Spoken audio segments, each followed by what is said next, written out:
Señor, te damos gracias. Gracias por la oportunidad que nos concedes una vez más de poder estar en tu presencia, Señor, y de poder abrir tu santa palabra que es poderosa. Queremos, Señor, pedir tu asistencia. Quiero pedir tu asistencia esta noche, Señor, para que esta palabra, estas palabras que fueron inspiradas por tu Santo Espíritu a través de estos hombres, Señor, puedan penetrar en lo profundo de nuestro ser, en nuestros corazones, y hacer de nosotros cada vez más semejantes a tu Hijo Jesucristo. Señor, gracias por esta oportunidad que tenemos. Nos encomendamos a ti. Te pedimos que nos guardes de nosotros mismos y que permanezcas con nosotros, Señor. Te amamos, como decía nuestra hermana en su oración. En el nombre de Jesús oramos. Amén.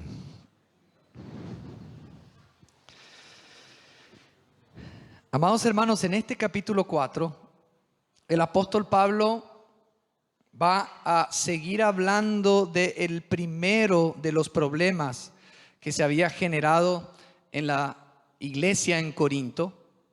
El primero de los problemas que él está tratando en esta carta.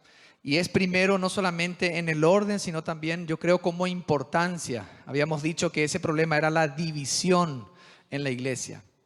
Y la división en la iglesia es un pecado grave. Y nosotros vemos que el apóstol en estos primeros capítulos, a partir del versículo 10 del primer capítulo hasta el final del capítulo 4, él empieza a tratar el problema que estaba enfrentando la iglesia en Corinto, que era el problema de las divisiones. Entonces él va a continuar hablando un poco de eso, y también en el capítulo nos vamos a dar cuenta de el juicio del Señor, nos vamos a dar cuenta de la relación y el ministerio de los apóstoles, cómo los apóstoles trabajaban.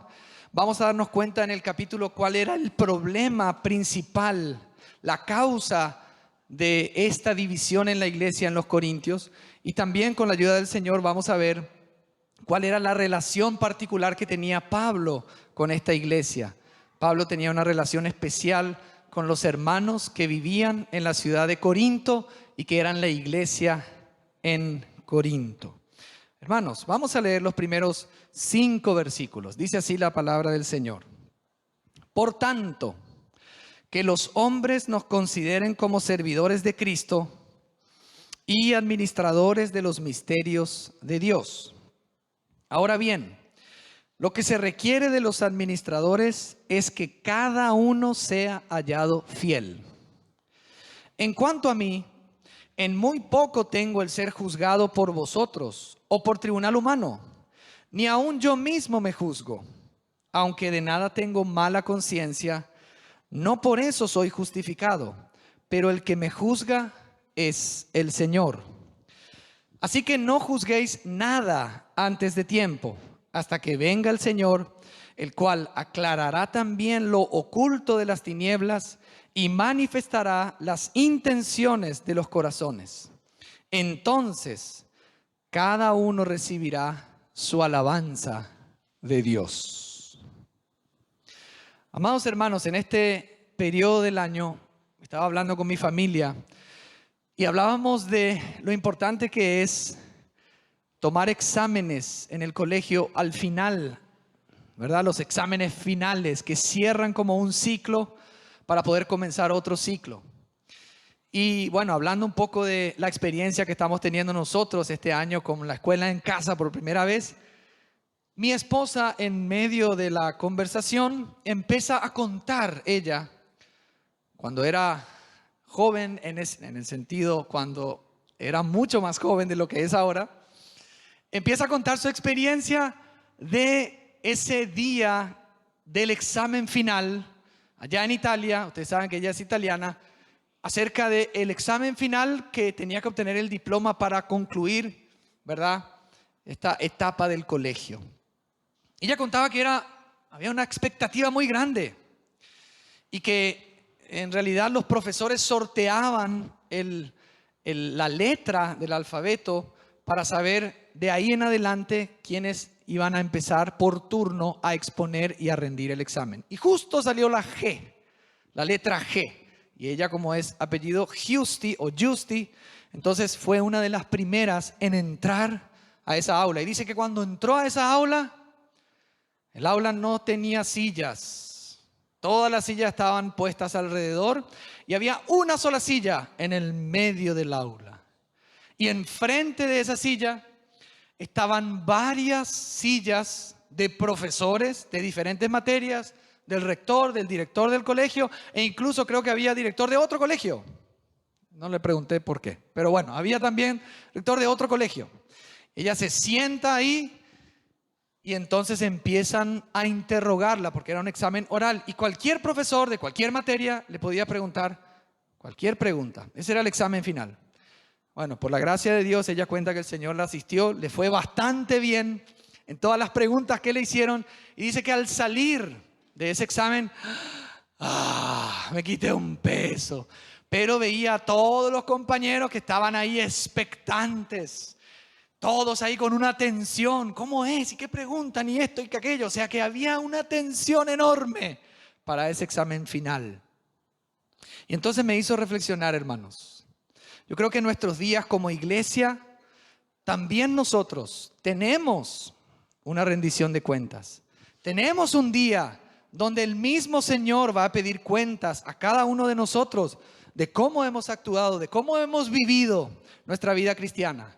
Ahora la pregunta es, ¿cómo nos estamos preparando para ese día? ¿Será que el saber que vamos a rendir cuentas produce en nosotros una preparación? Porque, hermanos, eso es lo que al menos en la primera parte se toca y toca el apóstol Pablo en este capítulo. Él comienza diciendo que los santos, los creyentes, no deben considerar a los apóstoles, a los que enseñan la palabra, los que fundan iglesias, y en este caso Pablo, Apolo, Cefas, más que siervos de Cristo. Que los hombres, dice él, nos consideren como siervos de Cristo, o sea, como esclavos de Cristo. Que los hombres sepan que aunque hemos sido enviados por el Señor, predicamos la palabra, fundamos iglesias, somos simplemente, dice Pablo, siervos de Cristo. Él es nuestra cabeza, Él es nuestro amo. No hay que considerar a estos hombres más de lo que en realidad son. Son siervos, son esclavos de un solo Señor que merece toda la gloria. Y ellos obedecen a ese Señor. Y los hermanos, aunque son edificados y ayudados por estos hermanos, nunca deben pensar más de lo que en realidad ellos son. Y Pablo quiere poner en claro esto y seguir con ese discurso de decir que ellos no tenían que gloriarse en ningún hombre. Pablo dice al final del capítulo 3, todo es vuestro, Pablo, Apolo, Cefas. O sea que estos hombres son un regalo que hace Dios para la edificación de la iglesia y para el beneficio de la iglesia. Y aunque hay que honrarlos, hay que considerarlos como ¿quién? Como siervos de Cristo. Pero también dice que son ¿qué? Administradores de los misterios de Dios. Y esta palabra administradores significa, tiene esa raíz de ecónomo, de economía, de administración, de gestión. Es como una mayordomía. Y ellos son mayordomos de los misterios de Dios. Son aquellos que han recibido el encargo de poder administrar a la iglesia y a los santos los misterios de Dios. Y cuando habla de los misterios de Dios, hermanos amados, se está refiriendo a todo el consejo de Dios. O sea que aquel que ha sido llamado por el Señor para predicar la palabra, para fundar iglesias, para edificar a los santos, tiene que ser fiel a ese llamado porque él es no solamente un siervo de Cristo, sino que también es un mayordomo de los misterios de Dios. En la Biblia, hermanos, hay varios misterios de Dios. Varios. Por ejemplo, vemos en Romanos 11 el misterio acerca de Israel. Y Pablo habla de ese misterio y lo revela. Por ejemplo, también vemos en Apocalipsis el misterio de las 7 estrellas, que son los 7 ángeles de las iglesias. Vemos también el misterio de los 7 candeleros, que son las 7 iglesias. Vemos también en esta carta cuando Pablo habla y dice, os digo un misterio, en 1 Corintios 15, no todos moriremos, pero todos seremos transformados. Pero hermanos, Hay, yo creo, dos misterios que podríamos decir que de los cuales dependen todos los demás misterios. El primero es Cristo. Pablo dice a los colosenses que había un misterio que estaba escondido por varios siglos, pero que ahora fue revelado a los santos. ¿Y cuál era ese misterio? Cristo en vosotros, esperanza de gloria. El misterio número uno, podríamos decir hasta de importancia, ¿cuál es? Cristo, la revelación del Hijo de Dios como nuestro Salvador, como el Señor, como la cabeza de la iglesia y del universo. Pero también nosotros vemos que el apóstol Pablo en Efesios dice que hay un misterio de Cristo. Y ese misterio se trata de que los gentiles y los judíos son herederos, son copartícipes de una misma herencia y son partes de ¿qué? De un mismo cuerpo. O sea que el misterio de Cristo es la iglesia. ¿Ustedes se acuerdan cuando Jesús preguntó a sus discípulos: ¿qué dice la gente que soy yo? ¿Quién dice? Bueno, que soy un profeta, que sos alguno de los del Antiguo Testamento que tenía que venir. ¿Y ustedes quién dicen que soy yo? Y Pedro dice: tú eres el Cristo, el Hijo del Dios viviente. ¿Recuerdan lo que le respondió el Señor? Bienaventurado eres, Simón, hijo de Jonás, porque esto no te lo reveló carne ni sangre, sino mi Padre que está en los cielos. Pedro es el que declara que Jesús es el Cristo, es el Hijo de Dios, y Jesús le dice: esto, Pedro, te lo reveló. O sea, ya no es un misterio para vos. Se te dio a conocer que yo que te estoy hablando soy el Mesías, el Cristo, el Hijo de Dios. Y a Pedro le dice: y tú eres Pedro, y sobre esta roca yo edificaré mi iglesia. Entonces el Padre revela a Pedro el misterio de Cristo, y Cristo le revela a Pedro su misterio, que es la iglesia. Hermanos amados, principalmente aquellos que predican, que enseñan, que visitan las iglesias del Señor y que han recibido ese llamamiento, deben ministrar el tesoro de Cristo y el tesoro de la iglesia. Deben enseñar, deben ver lo que es Cristo y lo que es la iglesia. Deben entender lo que es la iglesia para poder ministrarlo a aquellos que el Señor los envía. Y Pablo dice: ¿y qué se requiere ahora de estos administradores, de estos mayordomos? Que sean hallados fieles. No dice solo que sean fieles, dice que sean hallados fieles. Cuando habla de ser hallado fiel, te da la idea de que tienen que ser fieles hasta el fin, hasta el día que el Señor nos llame o hasta el día que el Señor venga. Lo que se requiere de los administradores, de los mayordomos, de los misterios de Dios, es que sean hallados fieles. Ustedes se acuerdan en Mateo capítulo 24, al final de todo aquello que el Señor dice acerca de los últimos tiempos, Él cuenta una parábola del siervo del mayordomo fiel. ¿Y qué dice? Que ¿quién es el mayordomo a quien puso su Señor en su casa para que les dé el alimento en su casa a tiempo? Y dice el Señor: bienaventurado, feliz de aquel siervo, si cuando su Señor regresa lo halle haciendo así. ¿Haciendo qué? Predicando la palabra, siendo fiel a los misterios de Dios. Ahora, hermanos, amados de mi alma, es cierto que aquí Pablo está hablando principalmente del ministerio de ellos, el ministerio apostólico, y se pone como ejemplo con Apolos. Pero no es cierto que en la primera carta de Pedro, al capítulo 4, Pedro dice que cada uno de ustedes, según el don que ha recibido, ministrelo a los demás como ¿qué? Como administradores de la multiforme gracia de Dios. Por ende, cada uno de nosotros también somos mayordomos, somos administradores. De acuerdo al don que hemos recibido, debemos ministrarlo a los otros y debemos ser hallados fieles. Así como Pablo deseaba ser hallado fiel, Así también nosotros, amados hermanos, estamos llamados como administradores de la multiforme gracia de Dios a ser hallados fieles, de acuerdo al don que has recibido, ponelo a servicio de los demás para la edificación de la casa del Señor. Ahora Pablo dice a los corintios, miren, como había una situación donde él estaba siendo criticado, menospreciado en su ministerio, seguramente por aquellos que no decían que eran de Pablo, sino que eran de Apolos o de Cristo o de Cefas, y menospreciaban el ministerio y juzgaban a Pablo. Entonces Pablo les dice a ellos, a mí, sinceramente, me interesa poco ser juzgado por ustedes o por un tribunal humano. Qué interesante, ¿verdad, hermano? Parece fuerte esta expresión. Pero ¿no deberíamos aprender también nosotros? A veces nos interesa más la opinión de los hombres que la opinión del Señor.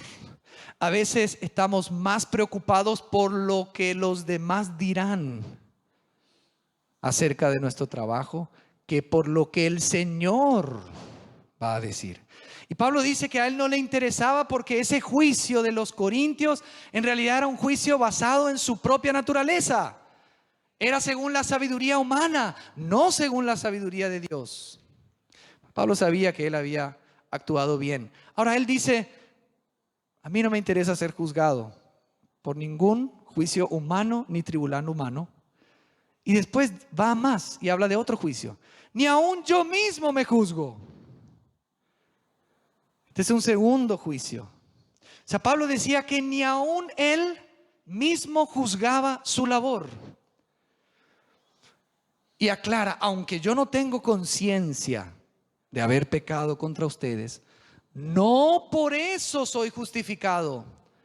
Y acá, hermanos, es muy importante entender lo que quiere decir el apóstol Pablo. Yo creo que acá el apóstol está mostrando que nosotros, amados hermanos, no debemos confiar en nuestra propia prudencia. No debemos pensar que somos capaces de discernir exactamente si estamos en lo correcto o no. El único que puede saber exactamente y conocer exactamente, como dice más adelante, las intenciones de nuestros corazones y las motivaciones es el Señor. ¿Saben lo que decía el salmista en el capítulo 19? ¿Quién puede discernir sus propios errores? ¿Saben cuál es la respuesta? Nadie. Hermanos, nosotros hemos heredado una naturaleza tan caída que entonces la palabra de Dios nos indica que no debemos confiar en nuestra propia prudencia, en nuestro propio juicio, ni aún en nuestra propia conciencia. ¿Cuántas veces hemos pecado sin tener conciencia? ¿Hay alguno de ustedes que le ha pasado eso? Sin conocimiento, sin saber que estamos errando, que nos estamos equivocando, pero nuestra conciencia no nos acusa porque es una conciencia que tiene que ser limpia cada vez más por la obra del Espíritu Santo.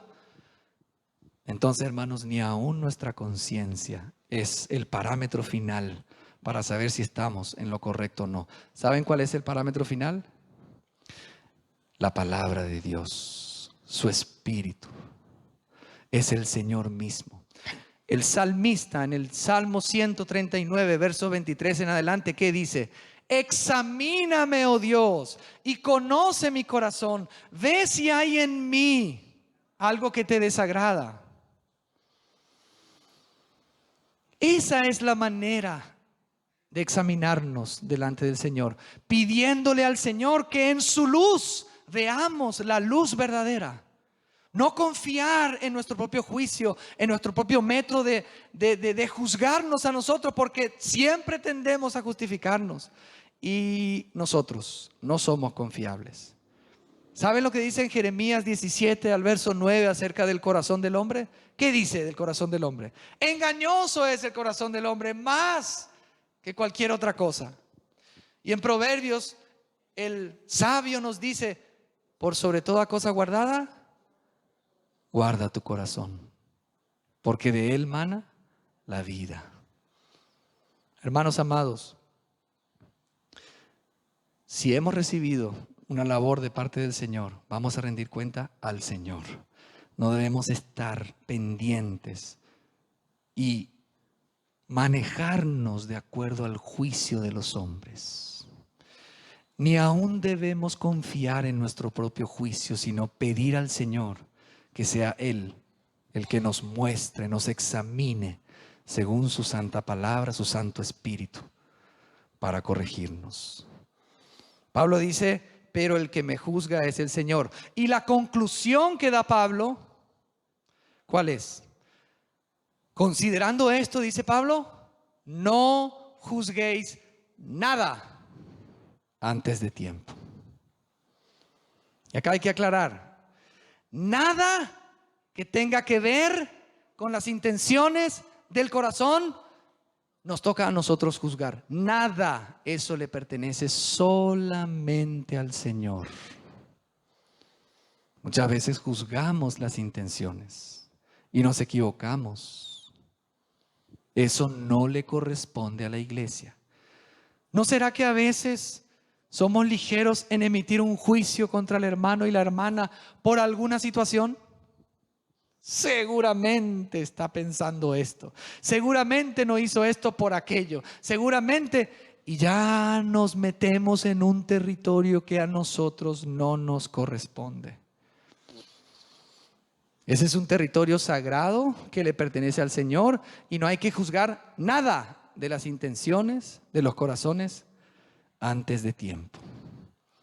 Ahora, esto no significa que no hay que juzgar nada en absoluto, porque hay una mala enseñanza de aquellos que dicen, solo el Señor me juzga, nadie me puede juzgar más, y entre nosotros no nos podemos juzgar nada, pero en absoluto nada.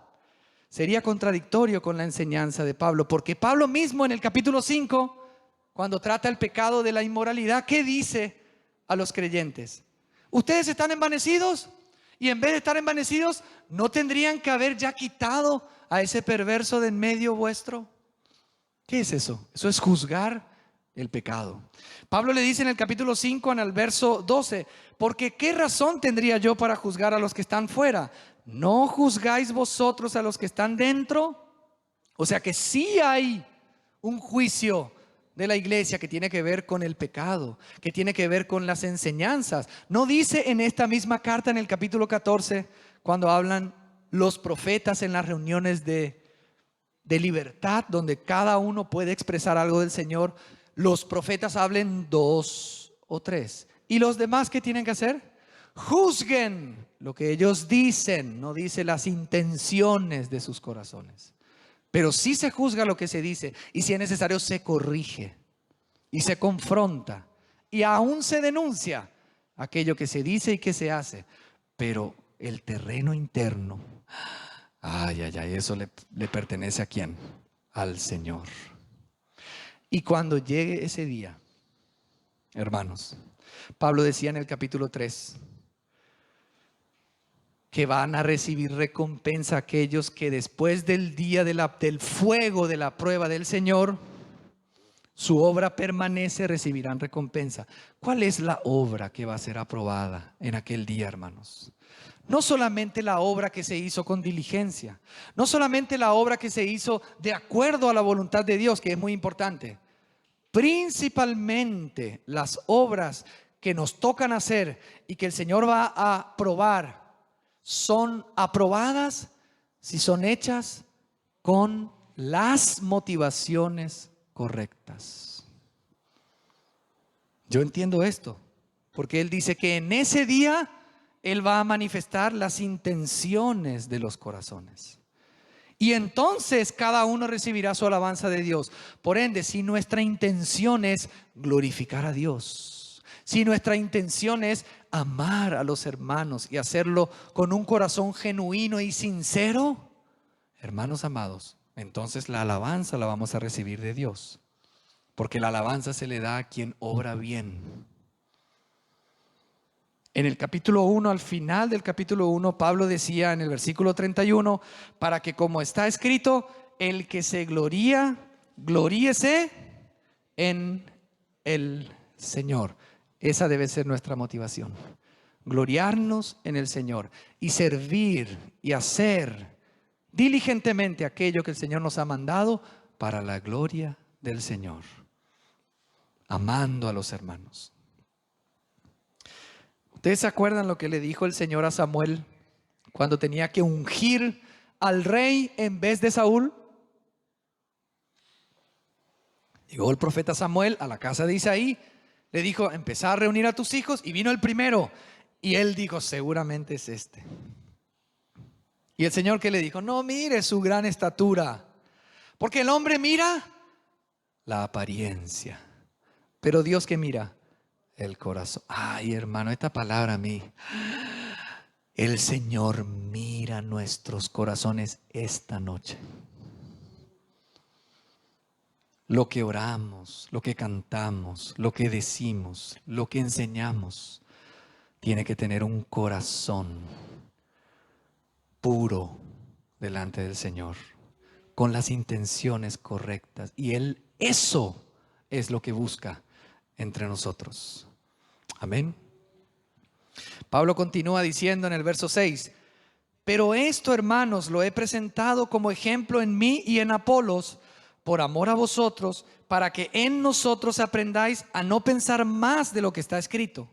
No sea que por causa de uno os envanezcáis unos contra otros, porque ¿quién te hace superior? ¿Y qué tienes que no hayas recibido? Y si lo recibiste, ¿por qué te glorías como si no lo hubieras recibido?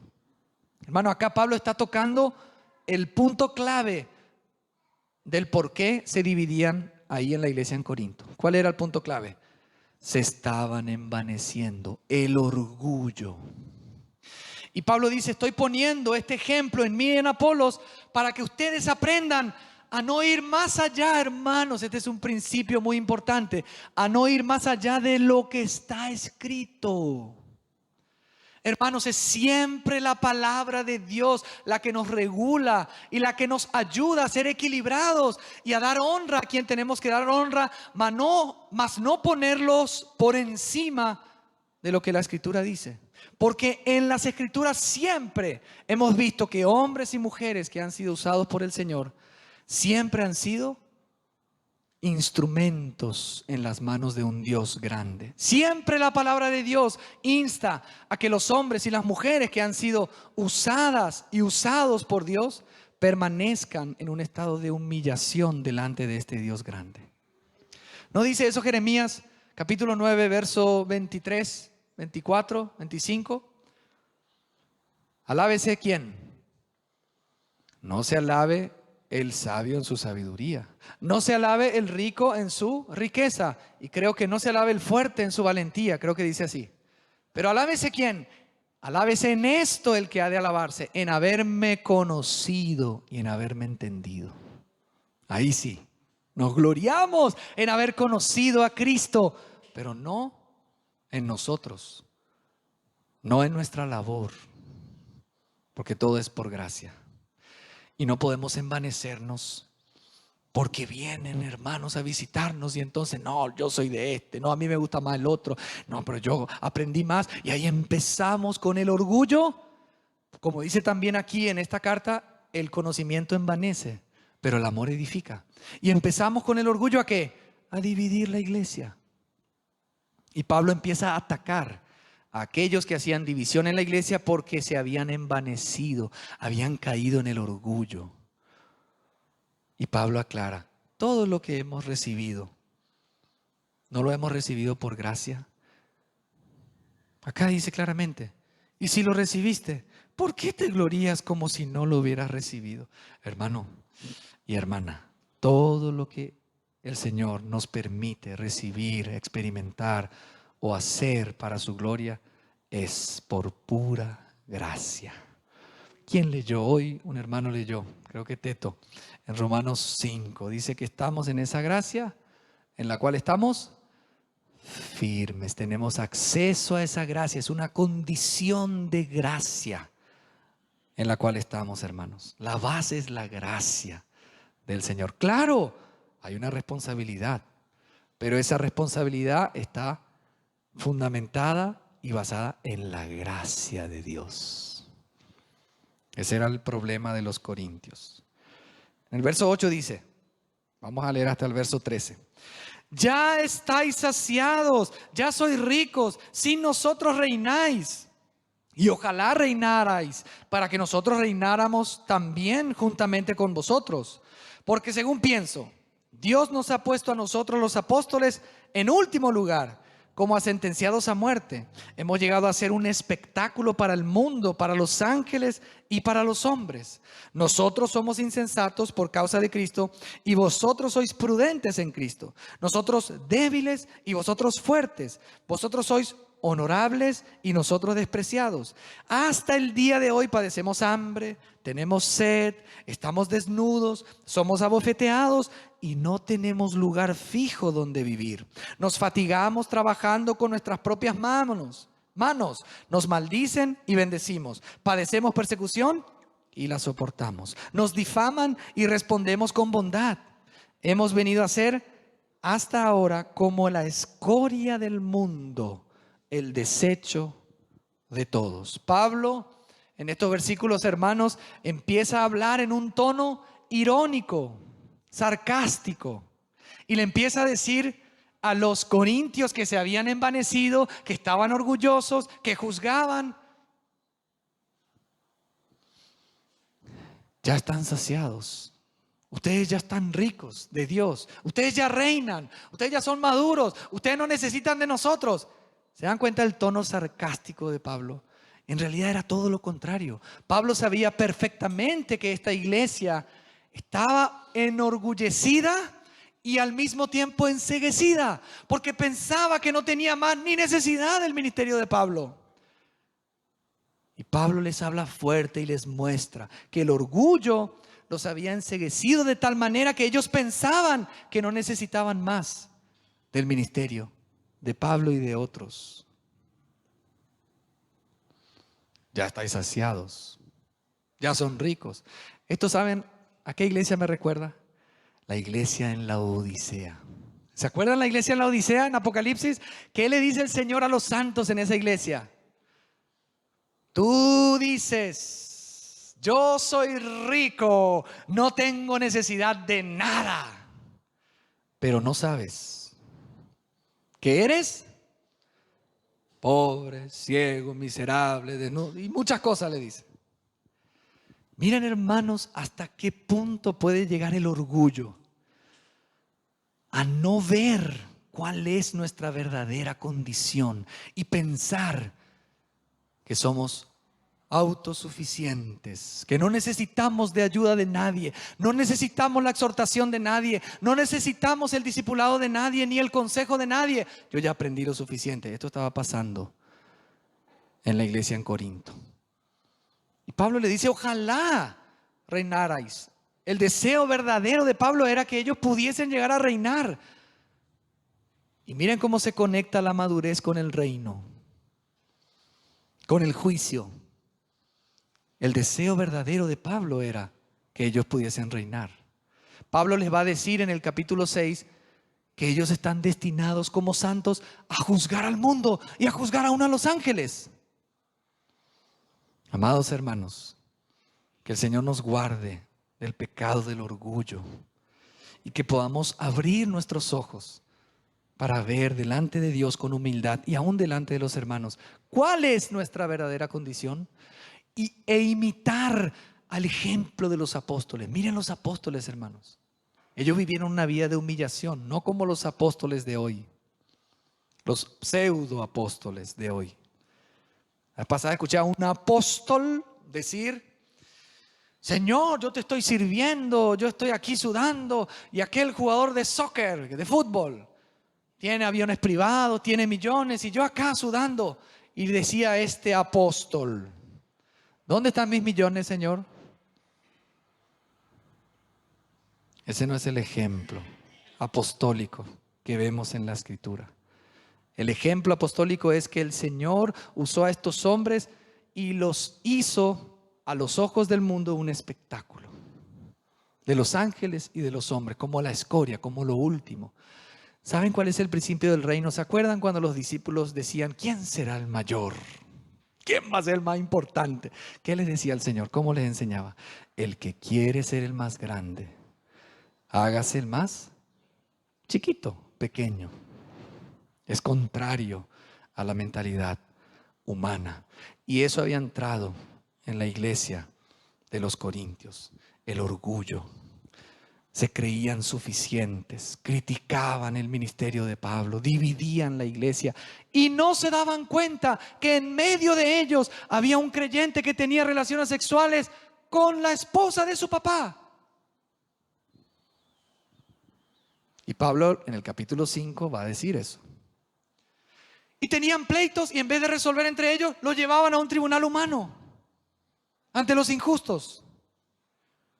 Tenían desórdenes en las reuniones de la iglesia. Tenían dones, tenían conocimiento, pero eran inmaduros. Hermanos, a veces lo más triste es ver no solamente el orgullo, o el orgulloso o la orgullosa, sino que ese orgulloso está en una condición desagradable, triste en su familia, con sus finanzas, en la iglesia, con los hermanos. Pero no se da cuenta y él quiere envanecerse, él quiere seguir enseñando o ella quiere seguir dando del púlpito enseñanzas. Entonces Pablo está atacando esto que estaba sucediendo en la iglesia en Corinto, el pecado del orgullo, y él pone como ejemplo el ministerio de los apóstoles. Qué terrible, hermano, ¿verdad? Dice que le abofeteaban, dice acá. Hasta el día de hoy, en el verso 11, padecemos hambre y tenemos sed. ¿Saben lo que dice el falso evangelio de la prosperidad? Que nosotros tenemos el derecho dado por el evangelio de ser ricos y nunca más estar enfermos. Es falso. Entonces Pablo no había entendido el evangelio, porque Pablo decía que hasta ese momento, por causa de la obra del Señor, sufría hambre. Yo me imagino que Pablo no era gordito, era flaquito. Sufría hambre y sufría sed.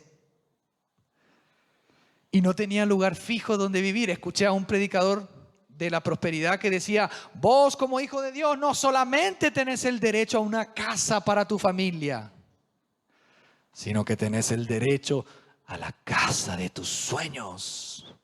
Repite conmigo, y todo repitiendo.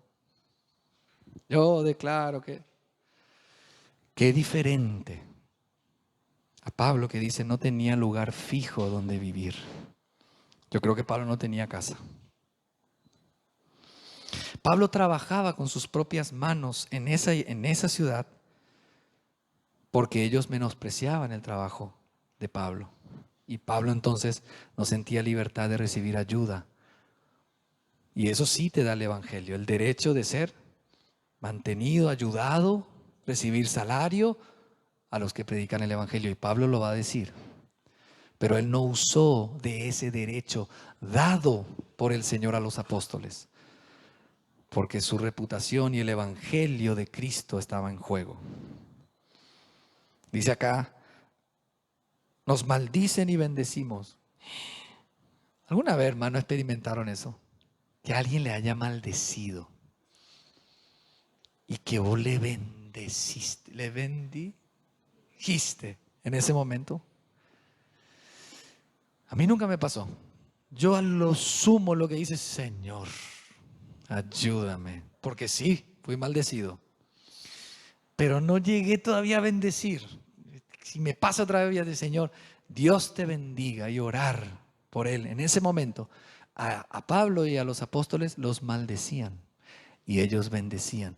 Yo veo personas humildes, mansas, llenas de el amor de Cristo, no causando tropiezo a nadie, llenas del poder de Dios, pero con el carácter del Señor Jesucristo, que no abrió su boca. Pero cuando había que defender el evangelio, ahí sí se veía el poder de estos hombres, el poder del Espíritu Santo en estos hombres. Hermanos amados, dice, nos difaman y respondemos con bondad. Hemos venido a ser hasta ahora como la escoria del mundo, el desecho de todos. Miren, hermanos, cómo hablaba Pablo. Y esto tenía un objetivo. ¿Cuál era el objetivo de Pablo al hablarles así a esta iglesia? Miren lo que dice el verso 14. No os escribo esto para avergonzaros, sino para amonestaros como hijos amados. ¿Cuál era el objetivo? Amonestarlos, exhortarlos como hijos amados por esta situación en la cual ellos estaban. Y dice al 15, aunque tengáis 10,000 maestros en Cristo, no tendréis muchos padres, pues en Cristo Jesús yo os engendré por medio del Evangelio. Por tanto, os ruego que me imitéis. Por esto mismo os he enviado a Timoteo, que es mi hijo amado y fiel en el Señor, el cual os recordará mi proceder en Cristo de la manera que enseño en todas partes y en todas las iglesias. Hermanos, el objetivo de Pablo al hablar de esta manera a los creyentes no era avergonzarlos. Él los amaba como un padre, porque él era el que había llevado el evangelio por primera vez a esa ciudad. Y él era como un padre espiritual, y ellos, aunque tenían 10,000 maestros, no tenían 10,000 padres. Hermanos, aquí Pablo muestra la relación que él tiene tan íntima con estos creyentes y muestra el deseo sincero de que estos creyentes se despierten y abandonen el orgullo, se arrepientan y vuelvan a la sencillez del evangelio, a humillarse, porque al que se humilla Dios lo exalta, pero al que se exalta Dios lo humilla. Hermano, me llama la atención que al final de la carta, de la segunda carta, Pablo dice que él temía que cuando iba a volver a verlos, los hallara de la manera que él no quería. Y decía, todavía tienen contiendas, celos, divisiones, y aquellos que han pecado todavía no se han arrepentido. El deseo de Pablo, ¿cuál era, hermanos? Que ellos pudiesen darse cuenta de ese pecado tan grave que los estaba llevando a la división, el orgullo. Y él les habla como un padre. Hermanos, una cosa es ser usados por Dios para ayudar a otros, pero otra cosa es ser usados por Dios para engendrar vidas nuevas para Cristo. Si el Señor te ha usado y te ha llamado a engendrar vidas por medio del evangelio, hermano, vos sos un padre que tenés que ocuparte de aquellos que has llevado a Cristo, así como un padre se ocupa de sus hijos. Aquellos que han predicado el evangelio y han traído a los pies de Cristo por medio del evangelio a personas, tienen la responsabilidad delante de Dios de cuidar de ellos, de velar por ellos, de orar por ellos, y si es necesario, de amonestar con firmeza a aquellos que están desviándose, apartándose. Porque cuando hay necesidad de disciplina, de exhortación y de amonestación, ahí se tiene que escuchar la voz y la autoridad de ¿quién? Del Padre. Del Padre. O no dicen las mamás a veces, ¿verdad? Cuando venga tu papá. ¿Verdad que dicen así a veces la mamá? Yo sé que en alguna familia es cuando venga tu mamá. Pero no tiene que ser así, hermanos. Tiene que ser lo contrario. Cuando venga tu papá. Y a veces el papá tiene que hablar fuerte a los hijos para que se despierten de su estado y se arrepientan porque los ama. Amén. Así que a veces, hermanos, cuando recibimos una amonestación, guardemos eso en nuestro corazón, no juzguemos la intención, no nos ofendamos. Lo digo a mí mismo y a todos, porque a veces esa amonestación tiene como objetivo la restauración de los hermanos. Pablo dice, os ruego que me imitéis. Ustedes saben, hermano, que cuando yo empezaba a leer la Biblia seriamente, empecé a leer estos versículos donde Pablo decía, sed imitadores míos, os ruego que me imitéis. Me iba y le decía a mi papá, papá, discúlpame, no, yo no quiero criticar la Biblia, no, Pero acá Pablo me parece ya demasiado soberbio. Todo el tiempo se pone él como ejemplo. Estaba perturbado, me perturbaba cuando leía esto. Os ruego que me imitéis. Sed imitadores míos, como yo soy de Cristo. Y yo decía, bueno. Pero después mi papá me explicó, fui entendiendo, fui abriendo los ojos y me di cuenta que el Señor quiere que hayan ejemplos humanos en la tierra para la iglesia. El Señor quiere que aquellos que están puestos por el Señor como apóstoles, como obreros, como pastores, puedan decir con autoridad, imítenme a mí. Hagan lo que yo hago, compórtense como yo me comporto, gestionen su vida como yo la gestiono y que tengan un respaldo, el respaldo de Cristo. Porque de otra manera no hay autoridad. Y más adelante Pablo va a decir, el reino de Dios no es solo palabras. Ahora, ese ejemplo, hermanos, es siempre como yo imito a Cristo. Si nuestros pastores, padres espirituales, hermanos, hermanas que nos están ayudando, son hermanos y hermanas que siguen el ejemplo de Cristo, a ellos también hay que imitarlos. Ojalá, hermanos, se levanten muchos entre nosotros que puedan decir como Pablo, ¿verdad? Os ruego que me imitéis. ¿Saben por qué motivo, por cuál motivo Pablo había mandado a Timoteo? Para que Timoteo, que también era hijo de Pablo, les recordara a los corintios cómo se conducía Pablo. Porque parece, hermano, que a veces no olvidamos. Pablo parece que está preocupado diciendo y pensando, capaz ustedes se olvidaron cómo yo me comporté, cómo estuve entre vosotros. ¿Cuánto tiempo estuvo Pablo en Corinto? 1 año y medio. Y Timoteo tenía el encargo de ir a preparar el corazón de estos corintios para que Pablo no llegue con vara. O sea, el corazón de Pablo era prepararlos, corregirlos, para no usar de aquella autoridad que el Señor le había dado para disciplinar. Por eso envía a Timoteo. Y Timoteo les recuerda cómo se comportaba ¿dónde? En algunos lugares, en todas partes. ¿Verdad, hermano? Que cuando a veces estamos detrás del púlpito o venimos a la reunión de iglesia, ahí tenemos un cierto comportamiento. Pero cuando estamos afuera de la reunión, tenemos otro lenguaje, otro comportamiento, otra actitud. Pablo se comportaba así en todas partes. Hoy hablábamos con mi familia, con mis hijos, que tenemos que acercarnos a Dios. Leíamos el texto de Hebreos. Y de repente, mientras yo hago la pregunta, digo, ¿cómo nos tenemos que acercar? ¿Con qué corazón? Y Micaela dice, sincero. Corazón sincero. Todos nos sorprendimos. Le quedó eso cuando leímos la escritura. Sincero. ¿Y saben lo que significa sincero? Corazón auténtico, senza cera.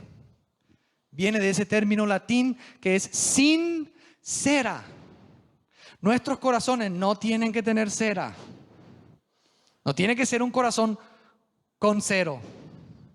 Tiene que ser un corazón sincero. Cuando en aquella época del Imperio Romano se compraba un objeto de mármol, a veces esos objetos se quebraban. ¿Y qué hacían los vendedores con esos objetos? Parece que crecieron en Paraguay esos vendedores. Le ponían cera para que no se diesen cuenta los que compraban que tenía una quebradura. Le ponían cera, tapaban ahí el coso y cuando venía uno que no tenía esa experiencia, compraba y después cuando llegaba el calor, se derretía la cera y se daba cuenta que había comprado algo roto, quebrado. Entonces se avivaron los que compraban y cuando iban a los mercados ahí en Roma decían, yo quiero esa torre Eiffel. Yo quiero esa, bueno, no había todavía creo en aquella época. Quiero el Coliseo. Bueno, sí, ¿cuánto cuesta? Tanto. Pero quiero sincero. Se habían avivado. O sea, lo quiero auténtico. no con el remedio ahí como para cubrir el error.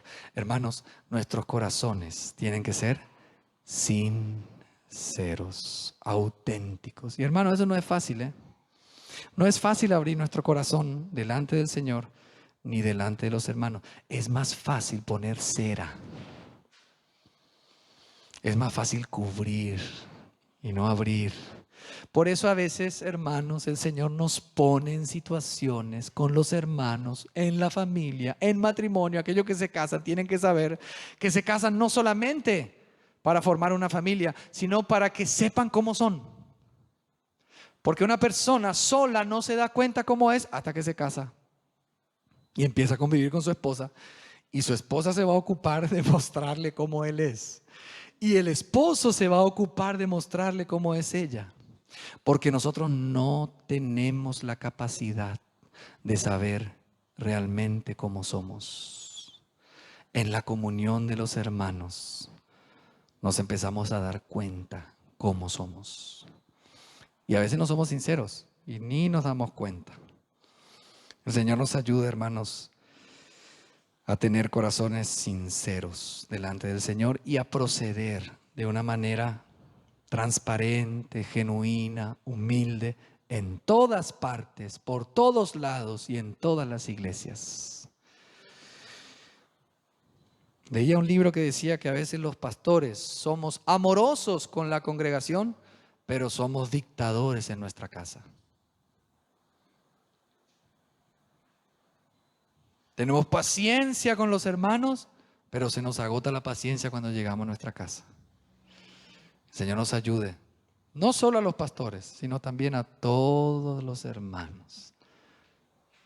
Que el Señor nos ayude, hermanos, a mantener esa actitud cristiana todo el tiempo. Vamos a terminar esta noche leyendo el verso 18. Dice así, en adelante. Algunos están envanecidos como si yo nunca hubiera de ir a vosotros, pero iré pronto a visitaros si el Señor quiere y conoceré no las palabras, sino el poder de los que andan envanecidos. Pues el reino de Dios no consiste en palabras, sino en poder. ¿Qué queréis? ¿Iré a vosotros con vara o con amor y espíritu de mansedumbre? Miren cómo concluye Pablo, hermanos. Está desafiando a aquellos que estaban en la iglesia dividiendo, envanecidos, y les dice, yo dentro de poco voy a ir si Dios quiere. Y voy a confrontar a aquellos que están envanecidos. Y los voy a confrontar para ver no sus palabras, sino el poder de Dios. Y hermanos, cuando dice poder, no solamente se refiere a milagros, dones milagrosos, que también es eso, sino principalmente ¿a qué? Al poder de Dios, que es Cristo. Cristo es poder y sabiduría de Dios. Y el Evangelio de Cristo tiene el poder de transformar nuestras vidas y hacer, como decíamos recién, de un hombre irresponsable un hombre responsable. De un hombre vago un hombre activo. De un hombre orgulloso a un hombre humilde. De un hombre mentiroso a un hombre sincero, honesto. De un hombre impulsivo a un hombre con templanza y autocontrol. Ese es el poder del Evangelio. De un hombre esclavo del pecado, ahora santo, viviendo una vida de acuerdo a la voluntad de Dios. De un hombre tímido, ahora con el valor dado por el Espíritu. Ese es el poder del Evangelio. Amén, hermanos. El Evangelio es poderoso. Entonces Pablo desafía, dice que va a confrontar a aquellos, conocer no las palabras sino el poder. Y entonces termina diciendo, ¿quieren que vaya con vara? Hermanos, ¿qué significa la vara? Tengo mi hijita ahí que me mira y se ríe. Cuando sale la vara en la casa, no es que se ponen a cantar, ¡ay, qué lindo! Vamos a jugar al bosque, el árbol. No. Hay tristeza, hay tensión, porque va a haber disciplina, va a haber corrección. Y Pablo dice, hermanos, es interesante, yo no creo que Pablo iba en sus viajes con una vara física, con un pedazo de rama. Pablo se está refiriendo a que iba a llegar a la iglesia, y si veía a la iglesia en esa condición, podía disciplinar y hasta expulsar a algunos que no vivían de acuerdo a la voluntad del Señor. Esa es la autoridad que tenía Pablo y que tienen los hermanos que han sido puestos por el Señor. A veces hay que usar la vara, disciplina, corrección, pero con amor. Ahora, uno quiere encontrar a los hermanos cuando va a visitarlos, no en división, no en peleas, no resolviendo pleitos. No me miró, no me saludó, no viene, me debe y no me pagó y me dijo te quiero, no me quiero. No. Quiere llegar a las iglesias y ver qué: armonía, unidad, trabajo juntos, oración, preocupación por las almas que están perdidas, consagración, la palabra de Dios, hermanos que se levantan. Eso quiere ver. Y uno llega con un espíritu de amor y un espíritu de mansedumbre. ¿Con qué va a llegar el Señor cuando nos encontremos en aquel día como iglesia local? ¿Con vara o con amor y espíritu de mansedumbre? ¿Cómo nos va a hallar el Señor en aquel día? Hermanos amados, ¿estamos preguntándole al Señor si en nuestro corazón hay orgullo? ¿Estamos pidiendo perdón? ¿Cuándo fue la última vez que le pediste perdón a Dios por un pecado que Él te mostró y no sabías? ¿Cuándo fue la última vez que le pediste perdón a un hermano, a una hermana, a tu esposa, a tus hijos? ¿Cuál es la impresión que tenés después de algunos años de recibir el conocimiento de Dios y crecer en la gracia de Dios? ¿Es una impresión de hacerte cada vez más humilde o cada vez más severo, duro? ¿Qué generas en los demás? ¿Atracción o alejamiento? Que el Señor nos ayude a pensar. ¿Estás pensando que el Señor viene y que va a aclarar las motivaciones y aquello que está oculto? ¿Estás pensando en eso? Ok. Y si estás pensando, ¿cómo te estás preparando para el día de Cristo? ¿Estás rindiendo cuentas a alguien de tu proceder? ¿Le estás preguntando al Señor? ¿Te pones delante del Señor en oración para que Él ilumine tu camino y te muestre si hay algo? Como decía el salmista, líbrame de los pecados que me son ocultos. Que el Señor nos ayude, que en la iglesia podamos tener corazones sinceros, humildes, no envanecidos, y que eso nos lleve a tener unidad entre nosotros, que nos lleve a conservar aquello que el Señor ganó por cada uno de nosotros y a luchar para llegar a la perfecta unidad. Y para eso hay que ser intencionales y hay que trabajar, amados hermanos.